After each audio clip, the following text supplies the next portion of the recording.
Buenos días para todas las personas que nos acompañan en este nuevo capítulo de Matriz de Opinión, con el apoyo estratégico de CA Estudios, el Centro de Estudios para el Desarrollo Integral y el CEAP de la Facultad de Ciencias Sociales de la Universidad de Buenos Aires. Hoy tenemos un capítulo muy especial con ocasión de la intervención directa de los Estados Unidos con su bombardeo sobre infraestructura crítica nuclear en el territorio iraní. Como antesala a ello, tenemos varias cuestiones muy interesantes para entenderlo, como por ejemplo el enriquecimiento de uranio por parte de la Guardia Revolucionaria iraní, como también antecedentes históricos, como fue el año 2003 en Irak y el supuesto desarrollo de energía nuclear con objetivos militares. Para ello tenemos a un invitado muy especial, Gonzalo Dinamarca, que nos va a ayudar a entender esta nueva faceta del conflicto, que ya no solamente está circunscripto a la geografía que se conoce como Oriente Medio, sino que ya cumple con una faceta de orden geopolítico. Muy buenos días, Gonzalo, ¿cómo te encuentras? Hola, Daniel, gracias por la invitación. Sí, justamente como vos mencionás, realmente este conflicto ha marcado un hito, se puede decir, a nivel internacional por el involucramiento que hay. Esto no solamente afecta a Irán e Israel, sino golpeó directamente la política de defensa y proyección de Estados Unidos y también a China, claramente.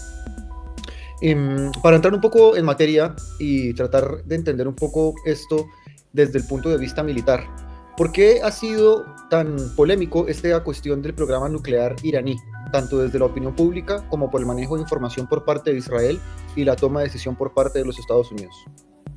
Bien, la cuestión del programa iraní ya viene ya hace un tiempo, sí. Hay que entender que para lo que es la producción de la industria nuclear, vos para el desarrollo nuclear en sí, para que sea civil, no necesitas más de un 3,67%, un 4%, ¿sí?, de enriquecimiento del uranio para poder usarlo para temas civiles, ¿sí? Ya cuando supera eso es porque ya hay otras cuestiones, se puede considerar, hay investigaciones y otros institutos que dicen que llegando ya al 10, 20%, puedes hacer investigaciones científicas más específicas, con razones científicas, ¿sí?, o medicinales, también tienen algunos análisis, pero ya cuando supera el 60% es porque se está buscando algo más, ¿sí? En esto es lo que entra justamente Irán, que es desde aproximadamente un mes, 2 meses, Irán ha superado el enriquecimiento de uranio a un 60%, lo que ha llevado a distintas organizaciones, y principalmente la Agencia Internacional de Energía Atómica y lo que es la JCPO, que es la que hace el seguimiento, en este caso, que es el Plan de Integración Integral Conjunto, que es quien hace el seguimiento con el acuerdo nuclear de Irán, consideraron que Irán había incumplido sus acuerdos que llevan a lo que fue en el 2015, que fue el primer incumplimiento, ¿sí? Entonces, esto ha levantado las alarmas para Israel, principalmente, de que Irán podía estar próximo a tener armas nucleares. Claramente, esto hemos visto en diferentes medios que esto se va contradiciendo. Por un lado, tenemos el caso de Netanyahu, que prácticamente desde hace décadas viene diciendo que Irán estaba a punto de tener armas nucleares, pero también tenemos otras certificaciones internacionales que no están vinculadas sí o sí con lo que es Estados Unidos o Israel, es decir, de forma una doctrina más agresiva contra Irán, pero que plantean justamente que el proyecto nuclear iraní está muy avanzado, está por fuera de lo civil, y que según estimaciones, en 1 o 2 años podría estar llegando a tener tranquilamente las armas nucleares. Estas fueron estimaciones en el 2022, ¿sí? Entonces, hay ciertos presupuestos que se puede considerar que estaba muy próximo a tener armas nucleares y cuál era el deseo de Irán. Claramente Irán manifestaba que no era cierto, pero también veíamos últimamente en diferentes publicaciones de los medios nacionales de Irán que hacía índole a que era lo que estaban buscando también. Entonces es una cuestión complicada del programa nuclear de Irán, porque también hay que tener en cuenta que un programa nuclear en sí, lo que busca es la disuasión, ¿sí?, cuando se buscan armas nucleares. Esto lo manifestó Irán, por ejemplo, hace un par de meses pasados, si no me confundo, en que él recordaba lo que había pasado en Libia durante la dictadura de Gaddafi, ¿sí? Y Libia había desarrollado un programa nuclear, luego fue disuadido por los Estados Unidos para dar de baja ese programa nuclear y a cambio recibir beneficios económicos y eliminar sanciones. Claramente, años después, la OTAN invadió Libia y es lo que es actualmente, ¿sí? Entonces, claramente se ve esta situación en la que Irán comprende su situación, en la que está en un contexto completamente rodeado, ¿sí?, de bases de la OTAN, especialmente de Estados Unidos, y con un rival como es Israel, que está involucrado en diferentes puntos, ¿sí? Puede entender que solamente Irán trabaja con movimientos pro y proxies en Oriente Medio. También lo hacen otros países árabes, entre ellos Qatar, Emiratos Árabes Unidos, Arabia Saudita, Israel también tiene sus proxies en Oriente Medio. Entonces, en esa situación donde estás rodeado y sabe que sus capacidades defensivas no son buenas, porque lo ha demostrado en este conflicto que sus sistemas de defensa realmente son desastrosos, fue desastroso, Israel operó con mucha facilidad dentro del territorio iraní, debe buscar otra forma para poder disuadir, ¿sí? Desde mi punto de opinión, diferente análisis que he hecho, considero que si Irán llega a tener un arma nuclear, no lo veo posible que la vaya a utilizar, ¿sí? Las represalias contra una nación que usa un arma nuclear son muy altas y Irán no estaría apoyado, realmente teniendo en cuenta que hemos visto el conflicto actual en que Rusia y China no lo han apoyado a Irán, más allá que son los socios más importantes a nivel de defensa, en materiales militares, y a nivel económico, por ejemplo, lo es China. Entonces, viendo esta situación en que las potencias que más posibilidades tenían de apoyarlo a Irán no lo han hecho, menos lo van a hacer si creen que Irán puede usar armamento nuclear.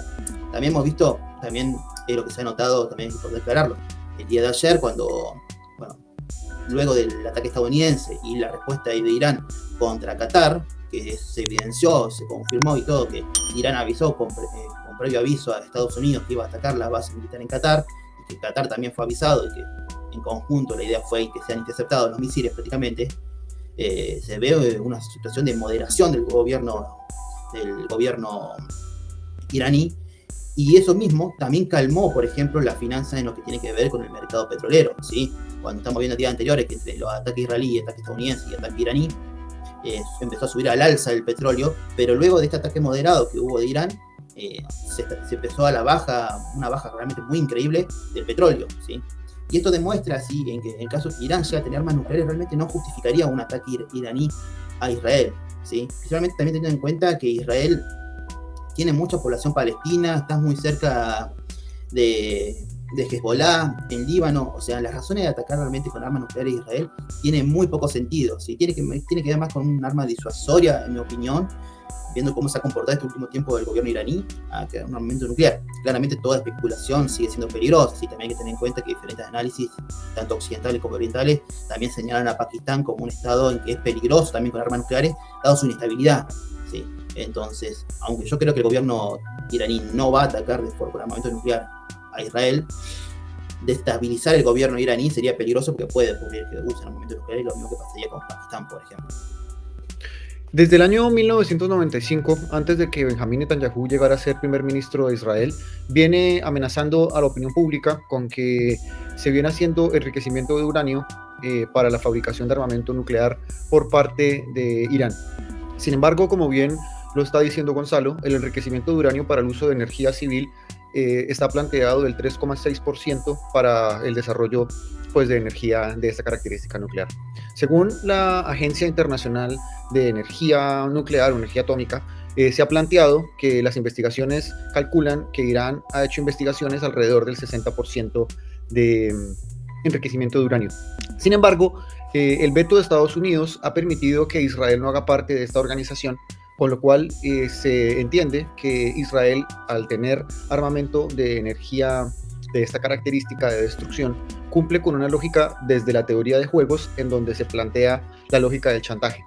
Esto, en materia de la dinámica internacional, es muy particular porque, una vez más, con el apoyo estratégico de la OTAN, de la Unión Europea y, por supuesto, en particular del personalismo de Donald Trump, la escalada en la región ha cumplido con una lógica muy distinta a lo que históricamente se ha dado por parte de los Estados Unidos en su confrontación directa con Irán. En ese sentido, ¿cómo podríamos pensar justamente la operación? Tengo entendido que viajaron día y medio unos drones muy particulares y unos aviones muy particulares para poder llegar a territorio iraní. ¿Cómo podríamos denominar la operación, que, si no tengo entendido, se llama León Ascendente? Bien, la operación israelí, que fue justamente el día 13 de este mes, se lo puede definir como realmente espectacular, ¿sí? Cómo se ha organizado realmente lo que es el Mossad, la agencia especial de Israel, de inteligencia israelí, junto con la Fuerza Aérea Israelí, realmente fue muy importante. No solamente fueron los cazas de combate llegando a territorio israelí, realmente golpeando muchos objetivos de forma bastante precisa, ¿sí? Se sabe obviamente que golpearon a civiles, pero fue bastante precisa. Pero también agentes de Mossad se han movido con bastante libertad dentro del territorio iraní, ¿sí? Se ha evidenciado, hay imágenes, videos, todo, sobre cómo han lanzado drones desde el territorio iraní dentro del mismo Teherán.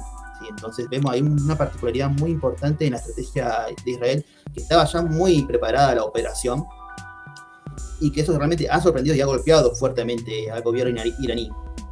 En un gobierno como hubiera sido, por ejemplo, el de Arabia Saudita, hubiera prácticamente destruido al gobierno saudí. Pero en el caso iraní, más allá que ha eliminado varios cabecillas de alto mando, y realmente más que los cabecillas militares, a los científicos son quienes realmente fue la peor situación para Irán. Irán tiene un sistema prácticamente militar, una doctrina que es descentralizada, ¿sí? Entonces ellos actúan como si fuesen movimientos guerrilleros, se podrían decir. Por lo tanto, si vos le cortás la cabeza a uno, ya tenés preparado otro para operar. Y eso se ha visto claramente al considerar que muchos considerábamos realmente que la respuesta iraní iba a tardar un poco más en responder, y resulta que al par de horas Irán ya había respondido a esa operación con varios misiles, y que varios golpearon tranquilamente la capital de Teherán, la capital de Tel Aviv, perdón. Entonces, esta operación realmente fue sorprendente en la Israel, algo que muy pocas agencias o muy pocos países pueden hacer realmente. Y la verdad, este factor principalmente, esta operación tuvo más razón de poder en parte disuadir, ¿sí? Todavía, al ser un conflicto muy reciente, todavía se está analizando realmente cuáles fueron las intenciones del gobierno israelí. Por una parte se considera que la intención era golpear fuertemente a la parte estructural piramidal del gobierno israelí, justamente también contra lo que serían sistema de defensa y demás, para dejar el espacio más libre, lo que evidenció que realmente ocurrió, ¿sí? Que dejaron el espacio libre, prácticamente tenían el espacio aéreo libre para Israel. Pero también hay una cuestión, que es que el ataque contra los diferentes mandos iraníes y científicos iraníes, tiene que ver con una cuestión de disuasión también. Hay que tener en cuenta que todo este trayecto que hubo de negociación entre Estados Unidos y la Unión Europea para el programa nuclear y poder frenar esa intención de Irán de aumentar su enriquecimiento de uranio, Israel ha insistido no solamente en hacer que Irán no tenga este armamento nuclear, sino también eliminar un punto central que quería establecer Israel, era destruir el programa de misiles de Irán, ¿sí? Entonces, acá vemos un punto en que una parte era asegurarse el espacio aéreo, lo cual lo lograron, y por otro lado, era obligar a Irán a sentarse en la mesa, ¿sí? En la primera instancia, por medio del ataque, era sentar a Irán en la mesa y hacer que también acepte la eliminación de su programa de misiles y que sea controlado. Algo que claramente Irán no aceptaría. Si no va a obtener armas nucleares para disuasión, menos se lo va a aceptar el tema de misiles, entendiendo que ellos no tienen fuerza aérea, ¿sí? Entonces, ese es un punto crítico que hay que tener en cuenta en esta cuestión nuclear y en la cuestión del ataque israelí en la primera operación. Ya posteriormente vemos que las operaciones israelíes han seguido moviéndose con bastante sencillez, prácticamente no han derribado aviones, sino que han derribado drones israelíes, pero se ve que esta operación, con su gran movimiento, ha preocupado a Irán, porque han llevado una importante limpieza, digamos, no limpieza eliminando personas, sino verificando a ver quién está infiltrado, porque mucha información se ha salido desde Irán. Y por otro lado, lo que es la cuestión de que son contextos distintos también en operaciones, ¿sí? Cómo se mueve Irán es muy distinto a cómo se mueve Israel, ¿sí? Entonces, ese contexto en que uno es un territorio gigante, en el que prácticamente su sistema de defensa, su sistema de misiles, su doctrina militar está descentralizada, en comparación a Israel, que está centralizada, lleva a una confluencia en que realmente hasta el día de hoy todavía no hay una aclaración realmente quién salió más aventajado en este conflicto, ¿sí? Entonces, Israel ha causado graves daños a Irán, eso es claro, principalmente porque ha eliminado, según las últimas investigaciones, se ha dicho que ha logrado un 50% por lo menos de los lanzadores de misiles, ¿sí? Irán tiene lo que sabemos hace un par de meses, que Irán alcanzaba a tener aproximadamente 300 misiles balísticos, ¿sí? De corto, mediano y largo alcance, ¿sí? En ese lugar Irán queda en cuarto lugar, por debajo de Rusia, por debajo de China, y por otro lado, Irán ha podido seguir moviéndose en ese caso, pero Israel realmente, al tener su espacio aéreo asegurado en dominio iraní, ha podido seguir operando principalmente contra lo que son los centros nucleares de Irán, ¿sí? Entonces, poder actuar de esa forma realmente demostró realmente una capacidad muy importante de Israel sobre Irán. Em, Varias cuestiones resultan esclarecedoras a la hora de pensar lo que habitualmente los medios de comunicación occidentales manejan a su favor de una manera de desinformación que tiene que ver con el invierno nuclear. Varias reflexiones podemos interpretar en relación a lo que Gonzalo plantea. Una de ellas es que Irán no cuenta tampoco con la infraestructura para poder llevar adelante un ataque de característica nuclear, como tampoco cuenta con la intención de jugar con esto de la teoría de los juegos de la lógica de suma cero, en donde un ataque eventual nuclear hacia Israel, en donde tampoco lo puede hacer por la proximidad que tiene con sus proxies, también implicaría un contraataque en donde su territorio se vería directamente afectado.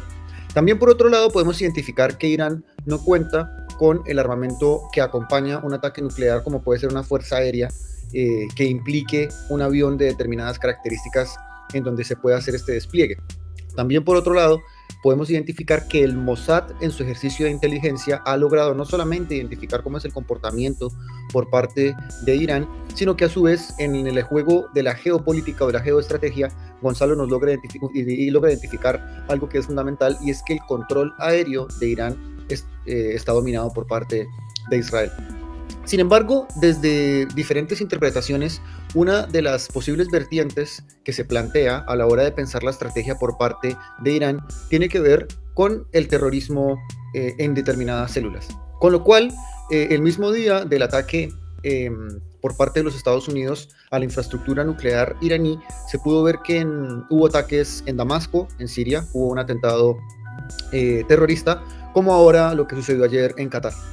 Mi pregunta es, Gonzalo, teniendo en cuenta este marco teórico, ¿es posible que estos ataques terroristas salgan de la región para poder atacar directamente a la Unión Europea o al territorio norteamericano? ¿Es posible que nos encontremos con células terroristas en el escenario occidental? Bien, ese es un punto interesante y complicado también de aclarar. Hay que entender que cada proxy tiene su autonomía, ¿sí? Puede estar financiado, armado y demás, pero también va a depender en el contexto de que esté operando ese proxy. No es lo mismo un proxy UTI, por ejemplo, que un proxy iraquí o un proxy que esté en Europa, ¿sí? Esas son cuestiones realmente muy diferentes y que dependen mucho en el contexto y cómo esté organizado. Por ejemplo, en un contexto en que los UTIs no van a ser tan sueltos, por así decirlo, aunque tienen una doctrina de guerrilleros y descentralizada, prácticamente igual que la iraní, pero son más moderados, se podría decir, al momento de atacar, ¿sí? No, a diferencia de lo que puede ser un proxy en Europa, por ejemplo, que puedan estar operando, que sean más pro terrorismo, ellos es distinto, porque sabemos ahí que muchos de ellos son de clase media, algunos son clase alta, no han ocurrido terrorismo de esa forma, por lo tanto es más difícil definir realmente si estos responderían a un ataque de esa forma. También hay que tener en cuenta que, sacando algunos casos, muchos proxies que han ocurrido terrorismo en Europa no fueron proxies pertenecientes a la columna vertebral o a la estructura iraní. Estos fueron proxies que son financiados por otras entidades de países de Oriente Medio, ¿sí? Pero que no pertenecen a la cúpula, ¿sí? Uno de esos tantos, por ejemplo, lo que es los talibanes, por ejemplo, ¿sí? Ellos también siguen financiando varios movimientos fuera en Europa y son los principales que han ocasionado terrorismo en Europa, ¿sí? Entonces, poder relacionarlo directamente con Irán es difícil porque Irán, aunque tiene varios movimientos proxies, están bastante más limitados que los que son suní. Entonces, la vertiente suní tiene mucho más diversificados sus grupos terroristas en Oriente, pero son también más autónomos, ¿sí? Reciben financiación, pero no reciben directrices de arriba de cómo deben usarlo. Por eso es que principalmente tenemos movimientos como Al-Qaeda, que realmente reciben ha recibido financiación de Arabia Saudita, ha recibido financiación de Qatar, pero también muchas veces se ha sabido que los propios saudíes han estado atacando a Al-Qaeda, ¿sí? O también ellos mismos han sido quienes han financiado al movimiento, por ejemplo, el ISIS, pero el ISIS tampoco ha respondido recíprocamente contra ellos. Entonces, el tema del terrorismo es un punto que hay que tener en cuenta siempre. El terrorismo puede ocurrir de diferentes formas, no necesariamente tiene que ser desde la vertiente islámica, ¿sí? Pero es probable, existe la probabilidad, pero también va a depender de cómo esté el Estado. En este caso iraní, si caía el gobierno iraní, es probable que sí hubiera ocurrido algunos terrorismos en Europa o principalmente en Israel habrían ocurrido. Pero al haber no caído el gobierno iraní, no va a ocurrir, es muy poco probable que ocurra. Si ocurre, es más independiente que perteneciente a una directriz que viene de la cúpula iraní. Entonces, en este caso, yo diría que no va a ocurrir terrorismos a gran escala, se podría decir, que venga de la cúpula iraní, ya que no tiene razón. Principalmente porque se ha demostrado actualmente que Irán no quiere seguir escalando la situación. Y si ocurre un atentado, esto va a volver a escalar, y en la situación que está Irán, no le sirve tampoco. Y tampoco le serviría a Israel tampoco intentar un movimiento de intencionalidad después de esta pausa de conflicto, de esta supuesta paz, se podría decir. Gonzalo, en estos días el internacionalista Rafael Poch de Feliu desarrolla un artículo muy interesante titulado Occidente y su guerra mundial, en donde plantea que la escalada no solamente es un escenario individual, sino que responde a una etapa en donde Estados Unidos, en su declive como hegemón, se ve obligado a desarrollar guerras, con lo cual, según Rafael Poch de Feliu, hay una vinculación estricta entre la guerra entre Rusia y Ucrania, por supuesto la avanzada militar por parte del ejército israelí en Palestina y ahora esta escalada con Irán. Podemos nosotros entonces interpretar, según el autor, que realmente podemos evidenciar el declive por parte del gobierno o del imperio norteamericano. Bien. En específico, el tema de los conflictos, sí, el aumento de conflictos, no viene necesariamente en mi análisis, sí, no viene exactamente a una caída, sí, de gobierno. En este caso, puede ser que el sistema relacionado con la anterioridad, pero en este caso es diferente lo que pasaba, por ejemplo, en el gobierno anterior, ¿sí? Con Biden, ahora con Trump. ¿Sí? Con Biden la política es distinta. La política que explicaba Biden, la caída de lo que es la hegemonía estadounidense es clara y ya es definitiva. Esto no es que Estados Unidos lo va a poder seguir manteniendo, ¿sí? La hegemonía al 100%, como fue en la década de los 90, la primera década de ahora de los 2000. La caída es clara. ¿Por qué? Se ven diferentes cuestiones.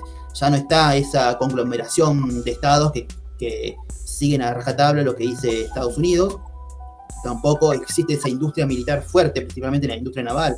Si hacemos una comparación en la industria naval, en la construcción naval, China lo supera 4-1 a Estados Unidos, ¿sí? Teniendo en cuenta que la rama más importante de Estados Unidos es la naval, ¿sí? Tiene una fuerza aérea muy importante Estados Unidos, sí, pero sin la naval no puede operar en el resto del mundo, ¿sí? Teniendo en cuenta que empieza a fracturarse esa actitud de cooperación que tenían los estados con Estados Unidos, ¿sí? Entonces, esta situación en la que hay un alejamiento que es diferente a la política de Biden y los anteriores presidentes, con la de Trump, es distinta. Trump realmente no necesita más guerra. Por eso es que él hace, una parte es por un tema de política, de hacer crecer su imagen de poder. Por ejemplo, cuando logró este acuerdo de paz diciendo que es la guerra de los 12 días, ¿sí? Hace una referencia a la guerra de los 7 días ante Israel, pero haciendo hincapié que fue gracias a él, gracias a su política, gracias a su gobierno, como se logró la paz, ¿sí? Lo mismo pasaba con Pakistán, con India. Entonces, lo que vemos acá realmente es una cuestión en que Estados Unidos, o la doctrina de Estados Unidos actual de Donald Trump es distinta a la de Biden, viéndose que realmente quiere finalizar los conflictos, ¿sí? No necesita más conflictos en el resto del mundo, como en el caso de Europa, porque lo ve innecesario, más porque no hay un apoyo económico realmente en lo que es la OTAN, ¿sí?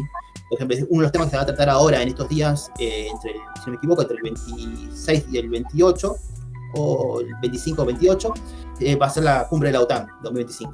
Uno de los puntos importantes va a ser el presupuesto, que entre una de las críticas que ya ha recibido, por ejemplo, España, es que no invierte lo suficiente, y también el plantea que tienen que pasar no al 3%, sino a un 5% lo que tiene que construir cada estado, ¿sí? Es un punto importante. Otro de los puntos que van a tratar en la cumbre de la OTAN es el tema de que Estados Unidos se está retirando de Europa, ¿sí? Por ejemplo, una declaración que hizo el mes pasado, Donald Trump, fue que plantea retirarse de Corea del Sur, ¿sí? Entonces, si plantea retirarse de Corea del Sur, ¿qué le espera para los mismos europeos, ¿sí? Entonces, esta situación en que Trump realmente busca finalizar conflictos, no por amor a la paz, claramente, sino para mantener su hegemonía, porque claramente si se mantienen conflictos en diferentes puntos, vos no te podés centralizar en tu conflicto más importante, que es el Pacífico. El Pacífico contra China es el escenario que le interesa a Trump, donde se ha visto toda la discusión. El conflicto con China es porque Elon Musk y Trump tuvieron un acuerdo un tiempo largo. Entonces todo eso lleva al Pacífico obligatoriamente, y por ejemplo la idea principal de Trump de finalizar este conflicto entre Israel y Irán es porque le va a salir muy costoso. Una cosa que me faltó aclararte, ¿sí? Es que, por ejemplo, cuando son los ataques, la respuesta iraní contra Israel, la cúpula de hierro, como se menciona, es uno de los tantos escudos que tiene Israel dentro. Por otro lado, tenés la onda de David, ¿sí? Que es un sistema también producido conjuntamente con Estados Unidos, y después tenés otros dos sistemas antiaéreos, como son los sistemas antiaéreos THAAD, que pertenecen completamente a los Estados Unidos. Y todos esos sistemas interceptores de misiles que valen de 1 millón para arriba, o sea, cada costo 1 millón sale a interceptar cada misil, ¿sí? Hay que tener en cuenta que no lo paga solamente Israel. Ha habido numerosos préstamos y dinero que ha invertido Estados Unidos en Israel para poder mantenerlo. Entonces, si Estados Unidos empieza a gastar y gastar y gastar en un conflicto en el que Israel responde, pero Irán sigue aguantando, te vas a quedar sin presupuesto y te vas a quedar sin misiles interceptores en un conflicto a largo plazo que se va a venir contra China, y que claramente China supera prácticamente a 8 la capacidad que tiene de responder y que podría responder Irán, por ejemplo, ¿sí? Entonces, en esta política se busca más conflictos, sí se podría decir en el caso de la política de Biden, pero en el caso de Trump no quiere más conflictos en esos temas. Capaz le sirve una destabilización, como ocurrió, por ejemplo, en el tema de Afganistán. En ese caso sí le sirvió la retirada, porque genera un hueco realmente en que vos tenés a un grupo talibán, sí, un terrorista, pero que también buscó la paz, el movimiento talibán, ¿sí? No vimos que el movimiento talibán, más allá de las políticas poco humanitarias, por así decirlo, diciéndolo, dentro de su país, no ha operado de forma agresiva contra otros países, ¿sí? Más allá de Pakistán y sus cursos que tiene normalmente. Pero sigue siendo un activo, por ejemplo, Afganistán, peligroso tanto para Estados Unidos, peligroso tanto para Rusia, ¿sí? Pero también peligroso para China, ¿sí? Entonces, en el caso iraní, de Oriente Medio necesita la paz ahí, porque son gastos innecesarios, como serían gastos innecesarios en apoyar políticas de defensas en Europa, que realmente no se verían amenazadas directamente a los Estados Unidos, ¿sí? Lo que pasa en Oriente Medio y lo que pase en Europa no son amenazas inmediatas a lo que necesita Estados Unidos para mantenerse como una potencia a nivel global en las próximas décadas. Entonces, ¿puede haber más conflictos? Sí. ¿Podría financiar y mover otros conflictos, por ejemplo, en África o en el centro de Asia? Sí, es probable que puedan ocurrir y sean movilizados por ellos para poder desestabilizar un poco la situación y generar dificultades a los otros países potencias. Por ejemplo, Rusia en África, o China también en África, o Asia con su ruta de la seda también. Pero un conflicto así, de esa escala, como es el conflicto Rusia o el conflicto Irán-Israel, no les sirve, porque se involucran directamente a ellos y le afecta directamente a ellos a largo plazo. Si Israel se pone más agresivo, y lo ha demostrado ahora en su último discurso que ha hablado hace unas horas en la entrevista, estaba realmente enojado con Israel. Insistió para que Israel se calme y pare los ataques, porque sabe que si Israel sigue atacando, Irán va a seguir respondiendo. Y a Irán todavía le quedan aproximadamente 2.000 misiles balísticos si tiene ganas de lanzarlos, cosa que no lo va a hacer porque tiene muchas cosas por cual más preocuparse. Irán claramente no sirve lanzar todo de una.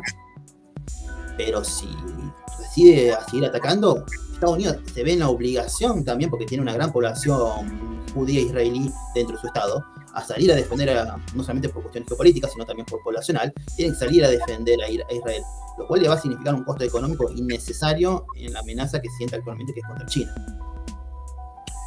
Gonzalo, lastimosamente hemos llegado al final del programa y quedaron un montón de cosas por abordar. Yo le recuerdo a la comunidad que este espacio de Matriz de Opinión está fundamentado en tratar de entender las relaciones internacionales, la geopolítica y la política exterior. Invito a la comunidad que nos siga, que nos dé like y que comparta este contenido. Gonzalo, es un placer contar con tu análisis. Lastimosamente nos hemos quedado cortos de tiempo. La idea es que esta semana continuemos con el estudio de lo que sucede en el escenario internacional. Así que, Gonzalo, te agradezco mucho tu participación. Intentaremos en esta semana, le digo a la comunidad, abordar cuál es la situación en relación a la reacción diplomática del mundo, porque en este capítulo ya no lo pudimos desarrollar. Por lo pronto, Gonzalo, saludo desde Buenos Aires. Muchas gracias por tu participación. Muchas gracias a K-Studios, al Centro de Estudios para el Desarrollo Integral y a la Universidad de Buenos Aires. No, gracias a vos, Daniel, y a Ceci por invitarme a esta charla. Gonzalo, muchas gracias.